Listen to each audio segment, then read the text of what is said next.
Good evening, viewers. No matter what device you're on, the stormy trends are breaking the internet today. Amid Trump's tariff takedown, markets globally have taken a big hit. While major indexes have dropped, market experts do not seem very worried. Meanwhile, scientists at the Northwestern University have made a groundbreaking discovery in the field of cardiology. And of course, viewers, we continue to track IPL showdown tonight.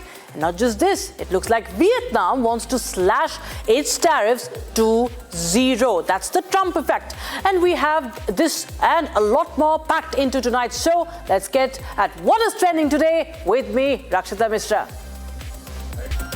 Now, the US stock market, viewers, has plummeted in a record two-day wipeout, with the major indexes dropping over 5% on Friday.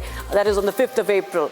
This comes after China retaliated against President Trump's tariffs with a 34% levy on US products. The Dow Jones Industrial Average plunged 5.5%, while the Nasdaq Composite tumbled 5.8%, confirming it is in a bear market. Now, the S&P 500 index dropped 6%, marking its worst week since March 2020. Companies with high exposure to China took a beating, with Apple dropping 7.3% and Nvidia shares tanking 7.2%.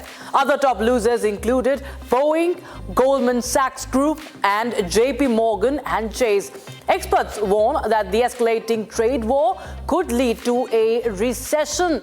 JPMorgan Chase and Company estimates a 60% chance of the global economy slipping into recession due to Trump's tariffs.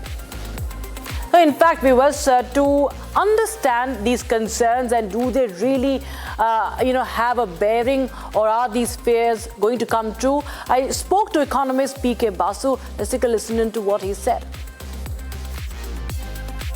So the trade war is only escalating between China and US. Tariffs and counter tariffs is what we are seeing, reciprocal tariffs and retaliatory tariffs. How does this really impact the many concerns that are being raised here? We have economist P.K. Basu to answer those questions for you, viewers. Thanks so much, sir, for joining us on Republic TV. Two questions for you. First, the biggest concern: is a global recession looming? No. Simple answer, it isn't. There's no global recession looming. There is, of course, a knee-jerk reaction in markets, but markets do react in a knee-jerk manner to surprises. And what is clear is that the size of the tariffs imposed by the US was surprisingly large. I'm not surprised by the 10% tariff on all markets, but for instance, even the 26% imposed on India was larger than expected.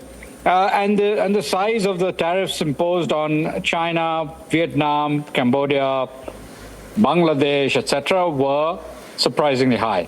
So markets have responded accordingly. The particularly affected stocks are the likes of Apple, which outsources a lot of its production to many of these economies, and will suffer significantly as a result. So there's definitely a short-term negative impact, but there is absolutely no likelihood of a global recession or even a recession in the US, in my view. Right, so the 10% charge has taken effect. In the latest, we have the Chinese Foreign Ministry saying that the market has spoken. That's the statement from Beijing coming in. But when do you see the markets recovering, sir? Well, I see markets recovering fairly soon. I think once markets have absorbed the initial impact and other countries have responded, then I think markets will begin to calm down. There's been a retaliatory response from China, but significantly, the European Union is talking to the US about negotiating tariff reductions rather than tariff increases. Canada has kept on the sidelines, despite the fact that they have an election looming. India, Vietnam, lots of other countries are negotiating to mutually reduce tariffs with the US. So once that becomes clear, that most countries are choosing to negotiate and reduce tariffs mutually with the US, the negative impact on markets will begin to recede. The markets will come down, and we'll begin to see, we'll see some calmness in markets, and then we'll see stability. Finally, sir, what about India? How does this really impact India's trade, and does it have any advantage for India, sir? Yes, there are substantial advantages because China is going to be paying an effective tariff of 54% for all its exports to the U.S. Some of our other competitors, Vietnam, is going to be paying 46%. Bangladesh, which is a significant garment exporter, is going to be paying 39% or 37%. Now, what is interesting about this is that the likes of Bangladesh, Sri Lanka, Vietnam, Cambodia used to have no tariffs on most of their products going into the U.S. It was zero. It's gone from zero to these sorts of very high numbers. And India's tariff rate is much lower. Remember, the GSP benefits, the Generalized System of Preferences that applies to developing countries, was withdrawn from India during the last Trump administration. So India didn't have that benefit. Now, India's tariff rate in the US market is going to be much lower than all its key competitors. And so India is going to benefit. India's exports of textiles, garments, shoes, toys, etc., are going to benefit hugely. The likes of electronics will benefit massively because there'll be a shift of production away from China to India.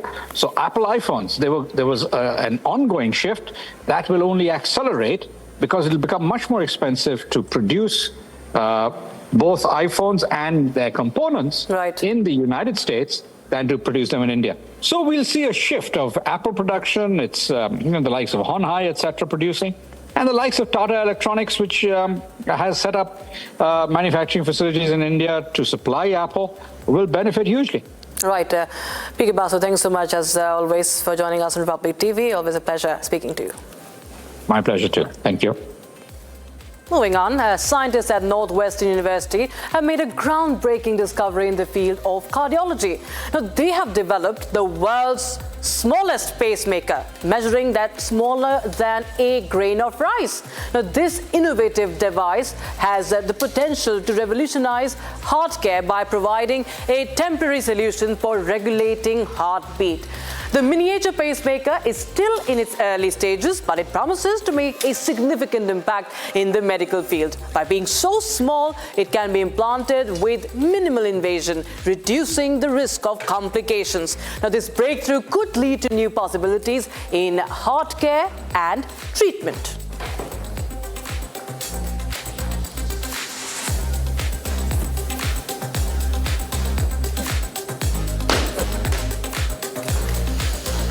All right, now let's take a quick glimpse of all the hottest trends on social media today.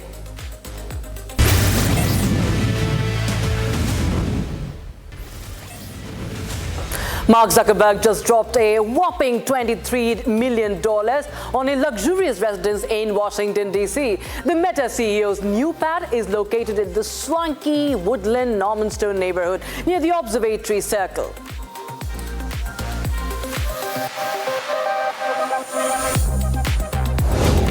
President Donald Trump of the United States just revealed that he had a productive call with Vietnam's top official To Lam, where they discussed a potential free trade agreement. Now, the big takeaway? Well, Vietnam wants to slash its tariffs to zero.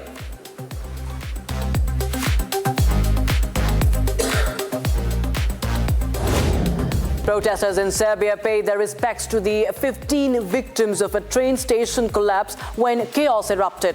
Witnesses claim security forces used a sonic weapon, sparking widespread panic.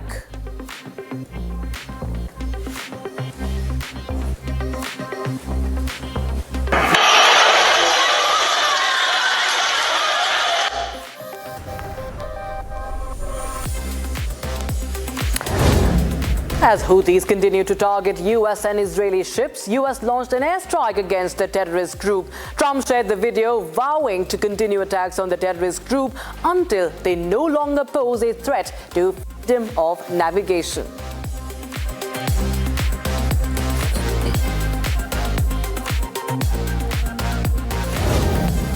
AIMIM MP Asaduddin Owaisi was spotted sharing a laugh with MPs like Jagdambika Pal and Nasir Hussain in the Parliament canteen, despite being at odds over the Waqf Amendment Bill. Now, Owaisi, remember, has challenged the bill in the Supreme Court, calling it an infringement on Muslim autonomy. But this, of course, was a heated debate in the Parliament. But off the Assembly, if you see outside the House in the canteen, there is a lot of camaraderie, if you see, between the lawmakers.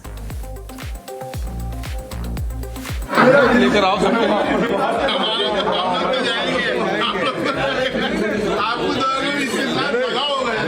Chairman साहब रात में भाभी को बोलेंगे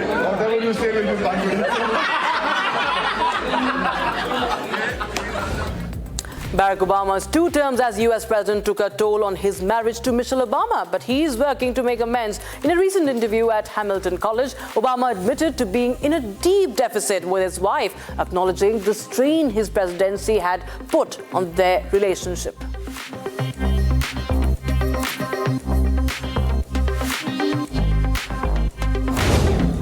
King Charles III showed off his creative side at a reception honouring UK community music contributors at the Windsor Castle. He performed a rendition of Twinkle Twinkle Little Star, but with a twist. Instead of using a traditional instrument, the king used a carrot crafted into a recorder. Listen.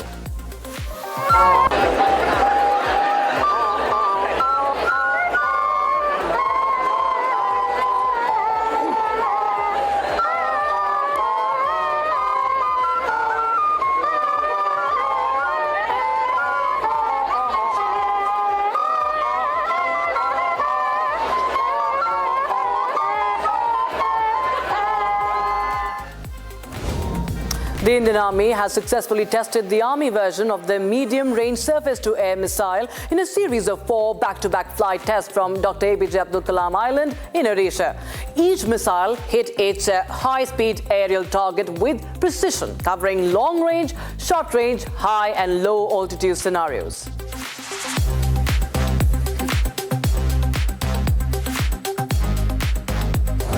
A Russian drone attack hit Kharkiv late Thursday, leaving 3 people dead and 32 injured, including a child. The State Emergency Service reported the widespread damage to residential and administrative buildings, with a massive fire breaking out.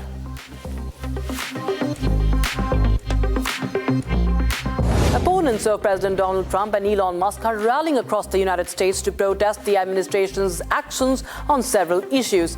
Over 1,200 hands-off demonstrations have been planned in all 50 states, with events scheduled for the National Mall in Washington, D.C., the state capitals, and other locations.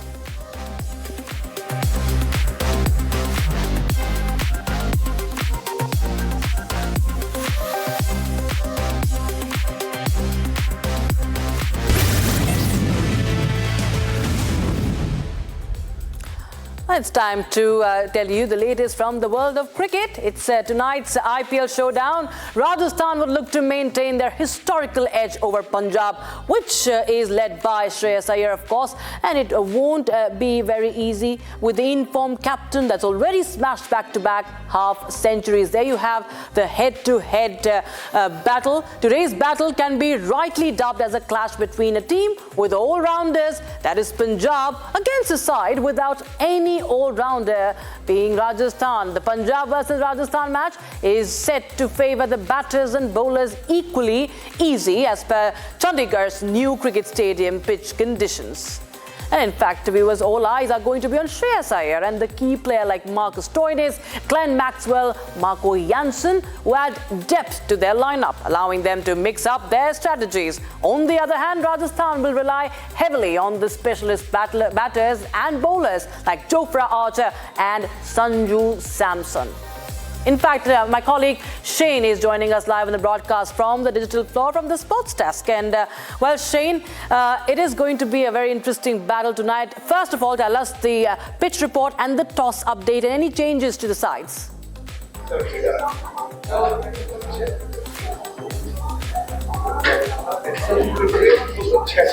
Audio चली गई है भाई. Shane, if you can hear me, just help us understand the what's happened in the toss.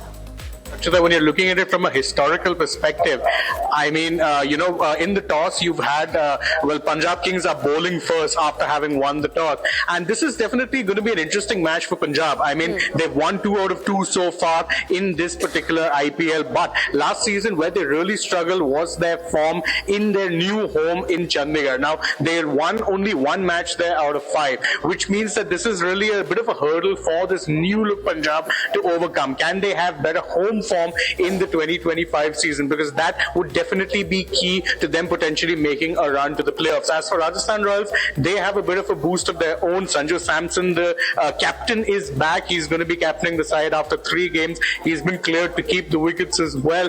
And don't forget, Rajasthan, having lost the first 2 games, well, they ended up getting a pretty good victory in their last match against CSK. So it's definitely going to be an interesting battle. Scales tilting ever so slightly in the favor of the home side, but I wouldn't count out the Rajasthan Royals just yet. They are definitely one of those sides who can spring surprises on their day. Absolutely, of course. This is being, in fact, marketed as an El Clasico. There were a lot of responses on social media when it was advertised or promoted as the El Clasico. If you could just shed some light on that, and also not to forget the return of Sanju Samson is very important because, we see that Rajasthan is trying to get back to its game. There was a lot of criticism for the previous leader, but now Sanju Samson could make a difference. Absolutely, he could. And as to answer your question as to why this is being termed an El Clasico, well, Punjab and Rajasthan have had a history of playing out some very close games in recent years, including, of course, a game that went to 2 separate super overs. So they do have a little bit of history there when it comes to close encounters. And this is definitely going to be one of those matches which I don't think, at least historically speaking, is going to be anything other than hotly contested. Both of these teams with a point to prove. And as for the return of skipper Sanju Samson, I mean, we know the kind of impact he can have as a leader. And Riyan Parag, who was leading the side in his absence as a full-time captain, Parag's record was pretty mixed, and at times he did come in for some criticism for making some poor captaincy calls. Even his form was a bit hit or miss. So hopefully for RR, the hope is that, they can free up Riyan Parag from the captaincy responsibilities, give that back to Sanju Samson, and actually see the best of both these players, who will be very key to their chances of setting a good target. Of course, and there's going to be a home advantage for Punjab as well. But, Shreyas Iyer has been shining all throughout in the IPL. Tell us more about the Shreyas Iyer factor in today's match. I mean, Shreyas Iyer, this current version of him looks like a player reborn. Many question why it is that KKR chose to let him go into the auction. And truth be told, he's justifying every single penny that Punjab shelled out for him in the auction. Remember, 26.75 crores for a very brief while, the highest ever fee paid for a captain or a player in the IPL auction before, of course, LSG went and splashed 27 crores on Rishabh Pant. I think the key thing with Shreyas and what you're seeing really with him is you're seeing more confidence in his batting, because he's seemingly overcome the major issue that was dogging him for the past 2-3 years, which is, of course, a susceptibility to short ball bowling. He's more confident on the pull shots and hook shots now, and overall his game just seems more rounded. Perhaps the most importantly for him, his confidence is sky high, and he's being backed by a coach in Ricky Ponting, who's worked with him well in the past. So I think that's why you're seeing such a new and improved Shreyas Iyer when it comes to his time in the Punjab Kings. And finally, Yashasvi Jaiswal also will be in focus. He's trying to get a good, outing in the IPL so that he can get a look in for the white ball format team as well. But there are a lot of off the field controversies also that are coming in for him. So there'll be a lot of pressure for the young Jaiswal as well. Oh, absolutely. There's no two ways about it. In fact, he did make headlines recently for choosing to leave Mumbai and join Goa when it comes to the domestic cricket side of things. It was a shocking decision. Many have said it was for personal reasons, but there's also been plenty of leaked reports that suggest that all was not well between him and Mumbai skipper Ajinkya Rahane. So there's that angle to it as well. And there were some people suggesting that perhaps the fallout from that was impacting his form a little bit, because he was negotiating with Mumbai to kind of get that no objection certificate certificate, the NOC. Now that that's complete, many would hope that he can focus on doing what it is he does best, which is playing quality cricket at the top of the order. And of course, he can get a few runs. You'd know that, it would be a good sign for India going forward, because of course, Jaiswal, a key part of the test team as well. India will be playing plenty of test matches after the IPL, and he's even in contention for a spot in the white ball side as well, especially T20s. Yes, India and Rajasthan Royals both would want Jaiswal to find some form very soon. Right, Shane. Thank you so much for joining us with those details on that match, the mega Sunday clash, of course, that is now going in Punjab right now. We will shift our focus to the fast trends that are right now breaking the internet.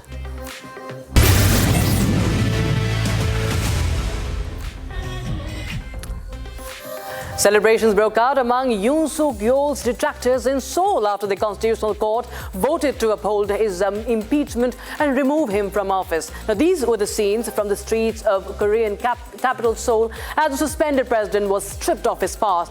People were seen crying in joy and hugging one another. Celebrations erupted.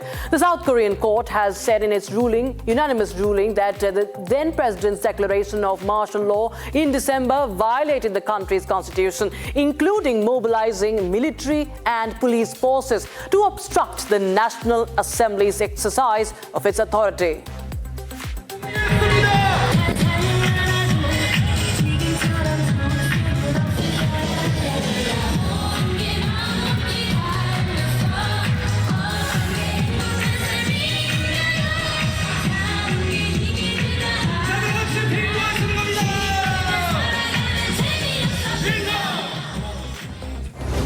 It looks like Prithviraj Sukumaran is in a spot of bother. Now, the Income Tax Department has issued him a notice after the Enforcement Directorate raided the office of L2 Empuran producer Gokulam Gopalan.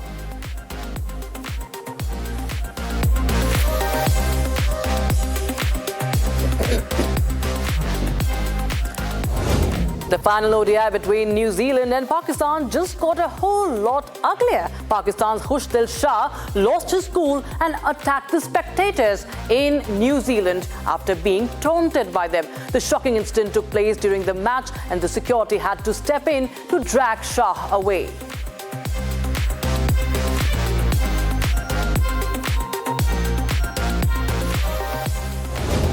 The US has made a significant military move by deploying 6 B-2 stealth bombers to the Indian Ocean region. Now, this accounts for roughly 30% of their total B-2 fleet. Additionally, 3 aircraft carriers have been moved to the region. The deployment is likely a response to rising tensions in the area, particularly with China. The B-2 bombers have a range of over 11,000 kilometers, making the South China Sea within their reach.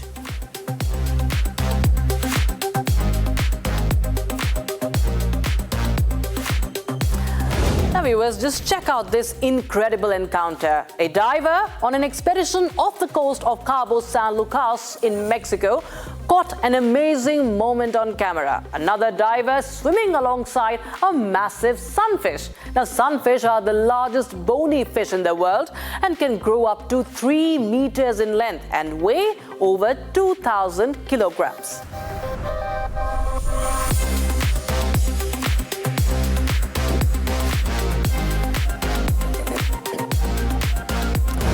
And fans of the iconic TV show CID are in for a shock as their beloved character of ACP Pradyuman is all set to meet his demise. Yes, you heard that right. Played by veteran actor Shivaji Satam, the character will sacrifice himself in an upcoming episode while trying to defuse a bomb. That's a spoiler alert for you.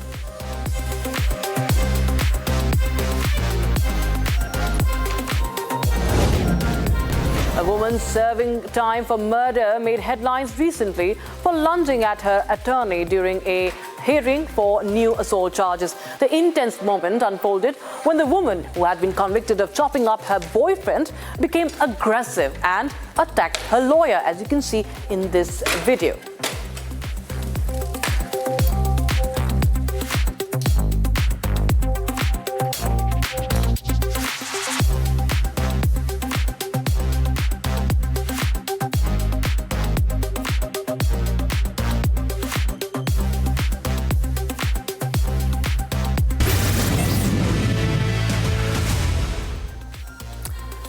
And on the occasion of National Maritime Day, I leave you with these stunning visuals of the Indian Navy and their unwavering commitment to protecting our seas and upholding India's proud maritime legacy. Watch this as we bid goodbye.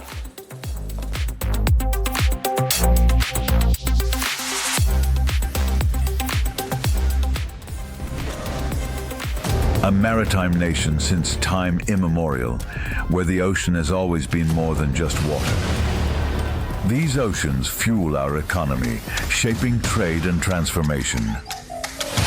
But with prosperity comes the need for protection. The Indian Navy moves with resolve, rapid, resilient, and ready to defend our maritime frontiers. From piracy to patrolling,